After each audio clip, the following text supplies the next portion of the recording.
If you're a parent, you know that your kid has potential. Now, we've all heard the term potential. Like, Mackenzie really had a lot of potential, it's too bad she didn't use it. Or, James won't stop playing video games and getting high. What a waste of potential. We see this failure to potentiate many ways in kids. Some of them we can attach a number to, and some of them we just can't. Money. We might say, he could have been rich. He could have been a lawyer or a doctor or inventor. Instead, he is living paycheck to paycheck, it's stressing him out, he has wasted his potential. Or time. If only she hadn't been a psychology major, then a chemistry major, and then spent 3 years being a nursing assistant, before then finally discovering her calling, her passion, her success in carpentry for picnic tables. But there's many kinds of lost potential that are harder to measure, like confidence. When you meet someone on a mission, they carry themselves high.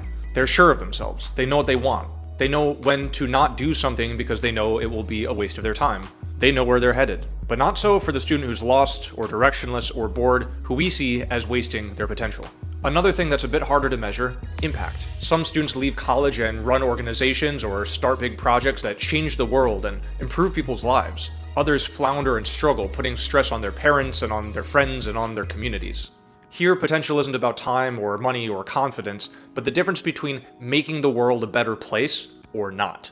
My name is Joel. I've been in education for about 15 years. Everything from teaching English to kindergartners, to teaching debate to high school students, to coaching college students with research skills. Over my career, I've come across a number of methods for actualizing your students' potential.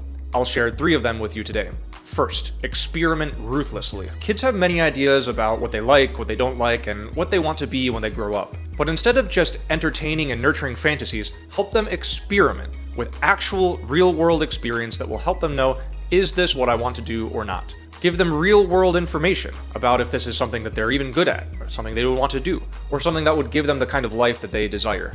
Failure to experiment is why so many students reach college with only a vague idea of what they want to do or study.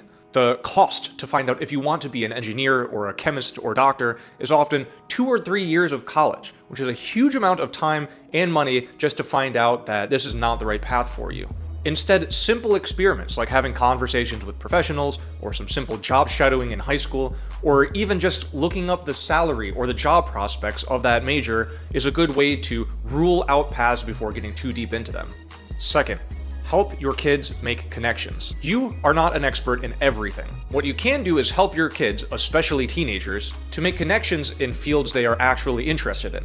A great many professional biologists, for example, would love to talk to a 15-year-old for a few minutes about what the job is like, what kind of education it takes, and what they should be focusing on in high school and college.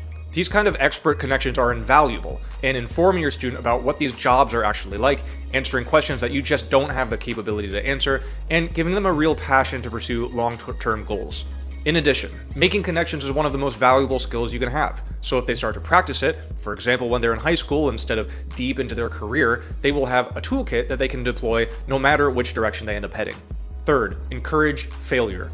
The fear of failure, the fear of rejection, has likely stopped all of us from achieving some kind of a goal at some point in our life. The earlier your student can learn to love failure, to embrace it, to fail and then get up again and try again, the better they will be equipped to succeed in life. So, praise your kids' courage when they try new things, when they step out of their comfort zone, when they try some ambitious project that they really have a decent chance of failing at. Praise this ability of them to step up and courageously act even when it's scary. Failure will always hurt, but the sooner they come to embrace it as just the steps on the way to success, the easier it will be for them to capitalize on their potential. If you want a free career plan for your teenager, visit the link tiny.cc/planit. Thank you and happy parenting.